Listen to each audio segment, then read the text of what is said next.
Welcome ପିଲାମାନେ, ଆଜି ଆମେ ଶିଖିବା ପଞ୍ଚମ ଶ୍ରେଣୀ ଗଣିତ ବହିର ତ୍ରିଭୁଜର ପରିସୀମା ବିଷୟରେ।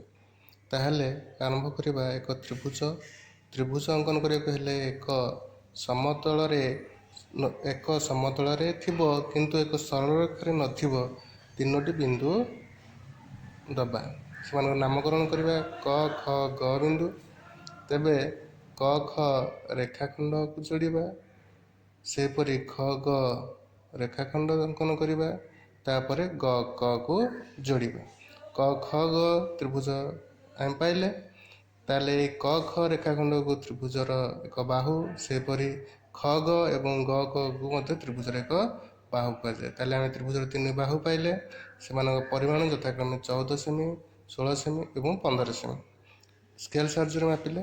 ତାପରେ ପରିସୀମା ନିର୍ଣ୍ଣୟ କରିବା। ପରିସୀମା ନିର୍ଣ୍ଣୟ କରିବାକୁ ହେଲେ ସେମାନଙ୍କର ସମଷ୍ଟି କରିବାକୁ ହେବ। ତାହେଲେ ସମଷ୍ଟି କରିବା 14 ସେମି ମିଶ୍ରଣ 16 ସେମି ମିଶ୍ରଣ 15 ସେମି।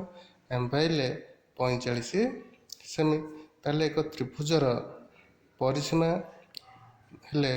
କରିବାକୁ ହେଲେ ଆମେ କ'ଣ କରିବାକୁ ପଡ଼ିବ ନା ସେମାନଙ୍କର ବାହୁର ସମଷ୍ଟି କରିବାକୁ ପଡ଼ିବ।